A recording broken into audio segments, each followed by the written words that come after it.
இப்போ எல்பிஜி வாயு எடுத்துக்கிறோம். So liquid petroleum gas, திரவமாக்கப்பட்ட பெட்ரோலிய வாயுவை தான் நம்ம எல்பிஜின்னு சொல்கிறோம்.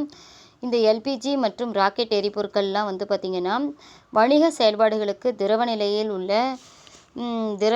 உள்ள வாயுக்கள், ஓகேவா, வாயுக்கள் தேவைப்படுது. ஓகேவா, கீழே கொடுத்துருக்காங்க பாருங்கள் ஸ்டூடெண்ட்ஸ். ஸோ எல்பிஜி மற்றும் ராக்கெட் எரிபொருளுக்கு எல்பிஜி போன்ற ராக்கெட் எரிபொருட்களுக்கெல்லாம் எல்பிஜி மற்றும் ராக்கெட் எரிபொருள்கள் போன்ற வணிக செயல்பாடுகளுக்கு திரவ நிலையில் இருக்கக்கூடிய வாயுக்கள் தேவைப்படுதாம். ஸோ வாயுக்களை திரவமாக்கும் முறைகளில் எந்த விளைவு பின்பற்றப்படுது அப்படின்னா ஜூல் தாம்சன் விளைவை பின்பற்றுறாங்க. ஸோ வாயுக்களை திரவமாக்கும் செயல்முறைகளில் எந்த விளைவு பயன்படுதுன்னா ஜூல் தாம்சன் விளைவு. ஸோ இப்போ வாயுவை எடுத்துக்கிறோம். அந்த வாயுவை நல்லா அழுத்தப்பட்டிருக்குது. அழுத்தப்பட்ட வாயுவை ஒரு மிகச்சிறிய துளையின் வழியே செலுத்துகிறோம். நல்லா கவனிக்கணும் ஸ்டூடெண்ட்ஸ். அழுத்தப்பட்ட வாயுவை என்ன பண்ணுறோம், ஒரு மிகச்சிறிய துளை வழியே செலுத்துகிறோம். அப்படி செலுத்தும் போது என்னாகும்னா அந்த வாயு வந்து மிகச்சிறிய துளையின் வழியே போகும்போது குறைந்த அழுத்த பகுதிக்கு செல்லும்போது குறிப்பிட்ட அளவில் வாயு குளிர்ச்சி அடைகிறது. இதை தான் யார் சொன்னாங்கன்னா ஜூல் தாம்சன் சொன்னார். இப்போது ஒரு வாயுவை அழுத்தப்பட்ட வாயுவை ஒரு மிகச்சிறிய துளையின் வழியே செலுத்துகிறாரு. அழுத்தப்பட்ட வாயுவை ஒரு மிகச்சிறிய துளையின் வழியே செலுத்தும் போது குறைந்த அழுத்த பகுதிக்கு செல்லுது. அதிக அழுத்த பகுதியிலிருந்து குறைந்த அழுத்த பகுதிக்கு செல்லுது. அப்போ குறைந்த அழுத்த பகுதிக்கு செல்லும் போது அந்த வாயு என்ன ஆகுதுன்னா குளிர்ச்சி அடையுது அப்படின்னு யார் சொன்னார், ஜூல் தாம்சன் சொன்னார். ஸோ வெப்பமாறா செயல்முறையில் ஒரு வாயுவானது அதிக அழுத்த பகுதியிலிருந்து குறைந்த அழுத்த பகுதிக்கு செல்லும்போது என்னாகுதுன்னா விரிவடையுதுன்னு அர்த்தம். அப்படி விரிவடையும் போது வெப்பநிலை குறையும். வெப்பநிலை குறையிறது தான் ஜூல் தாம்சன் விளைவு. வெப்பநிலை குறைகிறதுனால அது என்னாகுது, குளிர்ச்சி அடையுது. ஸோ ஒரு வாயுவை எடுத்து ஒரு துளை வழியாக செலுத்துகிறோம்.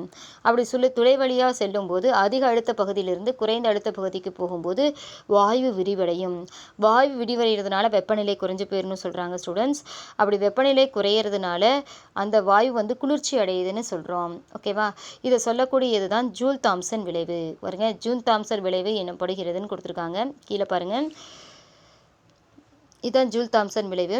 ஸோ ஜூல் தாம்சன் விளைவு அப்படின்னா அழுத்தப்பட்ட வாயுவானது ஒரு மிகச்சிறிய துளையின் வழியே குறைந்த அழுத்த பகுதிக்கு செல்லும் போது குறிப்பிட்ட அளவில் வாயு குளிர்ச்சி அடைகிறது.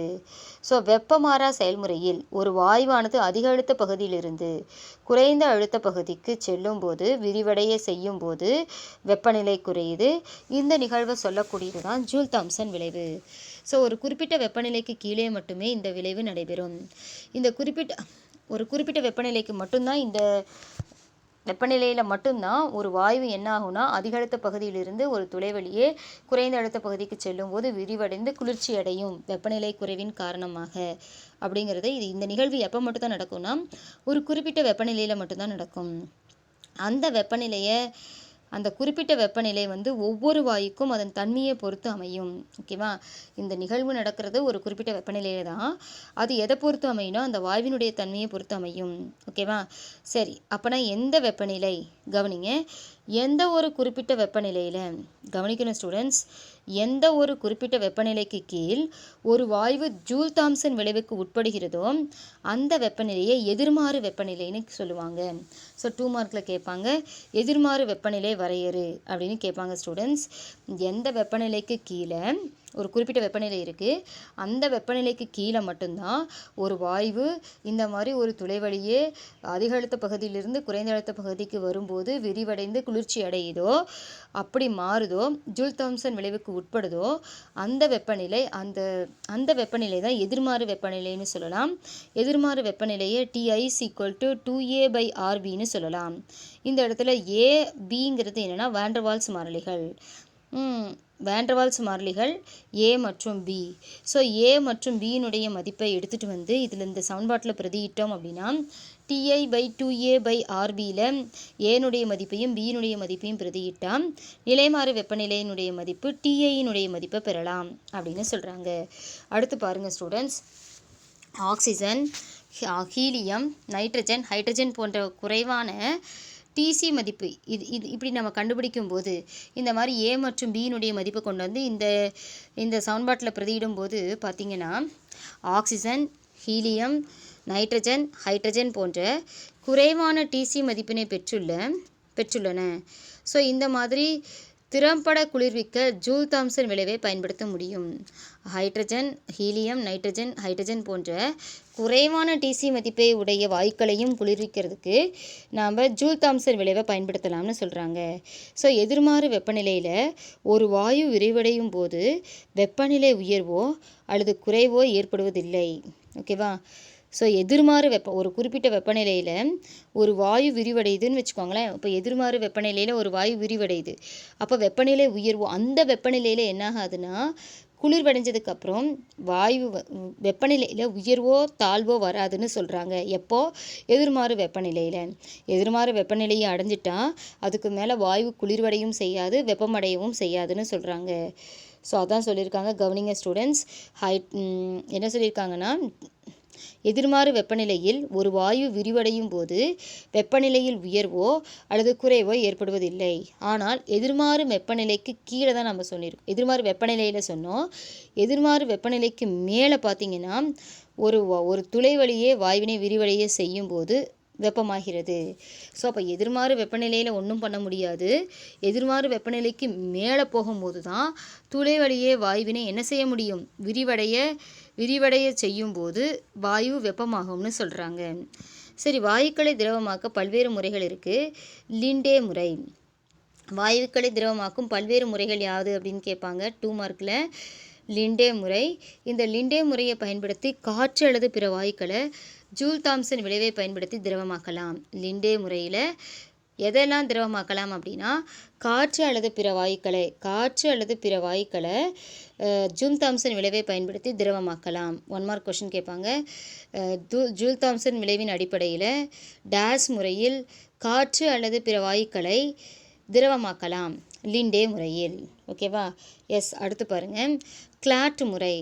கிளாட் முறையில் என்ன பண்ணலாம் அப்படின்னா ஜூல் தாம்சன் விளைவுடன் வாயுவானது எந்திரவியல் வேலைக்கும் உட்படுவதன் மூலம் என்ன ஆகுதுன்னா அதிக குளிர்ச்சி அடைந்த நிலையில் உருவாக்கலாம். ஓகேவா? ஸோ எந்த முறையில் ஜூல் தாம்சன் விளைவுக்கு உட்பட்டு எந்திரவியல் வேலைக்கும் உட்படுவதன் மூலம் அதிக குளிர்ச்சி அடைந்த நிலையில் வாயுவை உருவாக்கலாம் அப்படின்னா கிளாட் முறை. கிளாட் முறையை பயன்படுத்தினோம் அப்படின்னா ஜூல் தாம்சன் விளைவு அங்கே அப்ளை ஆகிறதோட அந்த வாயு என்னாகும்? எந்திரவியல் வேலையும் செய்து வேலைக்கும் உட்படுத்தப்பட்டு அதிக குளிர்ச்சி அடைந்த நிலையை உருவாக்கலாம். ஓகேவா? எஸ். அடுத்து வெப்பமாறா செயல்முறை.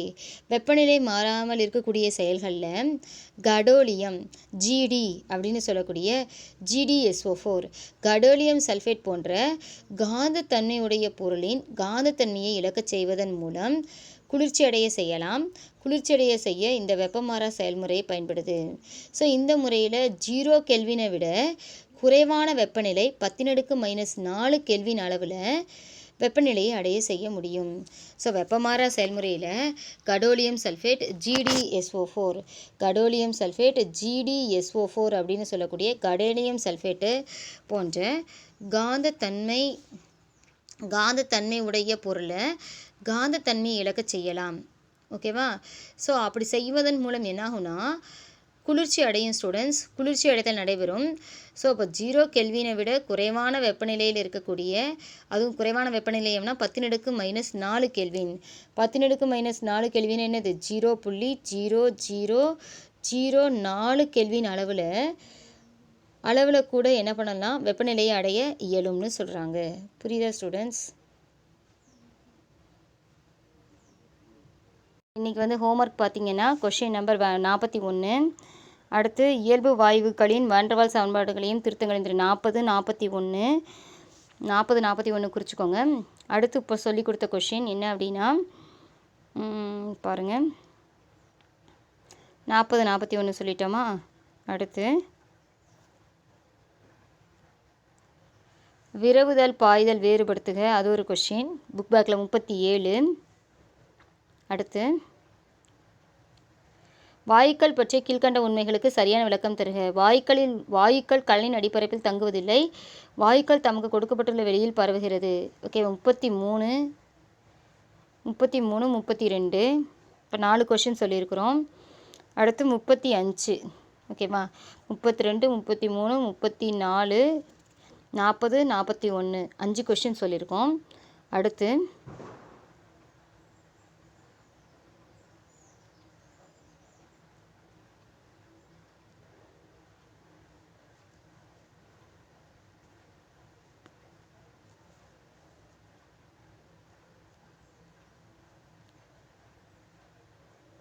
கார்பன் டை ஆக்சைடுடைய ஆண்ட்ரூஸ் சமவெப்பநிலை கோடுகள் இருக்கு இல்லையா புக்குக்குள்ளே, அந்த கொஷின் ஸ்டூடெண்ட்ஸ். ஸோ அப்போ ஏஸ் ஈக்குவல் டு 0 என்ற வாண்டர்வால்ஸ் மாறிலியை கொண்ட வாயுவினை திரவமாக்க முடியுமா அப்படின்னு கேட்பாங்க. அதை விவரி, அது ஒரு கொஷின் ஸ்டூடெண்ட்ஸ். இப்போ வந்து 6 கொஷின் சொல்லியிருக்கோமா. இது மட்டும் இல்லாமல் மொத்தம் 6 கொஷின் சொல்லியிருக்கோம், 30. ஓகேவா, இந்த கொஷின்ஸ் எல்லாம் எழுதுங்க. ஸோ நெக்ஸ்ட்டு அப்படியே புக் பேக் கொஷின்ஸ் எல்லாம் அப்படியே படித்து ஃபஸ்ட்டு இந்த கொஷின்ஸ் எல்லாம் கம்ப்ளீட் பண்ணிவிடுங்க ஸ்டூடெண்ட்ஸ். அடுத்து நம்ம ரிமைனிங் ஹோம்ஒர்க்கு நாளைக்கு பண்ணிக்கலாம். ஸோ நல்லா தரவாக படித்து நீட்டாக எழுதி அனுப்புங்க. புரியலனா டவுட் கேளுங்க. இன்றைக்கி நடத்தின போர்ஷனில் பார்த்தீங்கன்னா சரி ஸ்டூடெண்ட்ஸ், அடுத்து வந்து பார்த்தீங்கன்னா அடுத்து என்ன கொஷின்ஸ் அப்படின்னா, இன்றைக்கி நடத்தின போர்ஷனில் ஆண்ட்ரூஸினுடைய சம வெப்பநிலை கோடுகளுக்கான வரைபடம் போடுங்க. நிலைமாறு அழுத்தம், நிலைமாறு கனளவு, நிலைமாறு வெப்பநிலை வரையறு, அது ஒரு கொஷின். அடுத்து வந்து பார்த்திங்க அப்படின்னா, அடுத்து நம்ம என்ன நினைச்சுக்கோம், ஜூல் தாம்சன் விளைவு வரையறு. இதெல்லாம் அடிஷ்னல் கொஷின் ஸ்டூடெண்ட்ஸ். இன்றைக்கி நடத்தின போர்ஷனோட புக் பேக் கொஷின் இப்போ நம்ம சொன்ன நம்பரையும் நோட் பண்ணி கைடை வச்சு நீட்டாக படித்து எழுதுங்க ஸ்டூடெண்ட்ஸ். ஏதாவது டவுட் இருந்தால் கேட்டு கிளியர் பண்ணிக்கோங்க. ஓகே.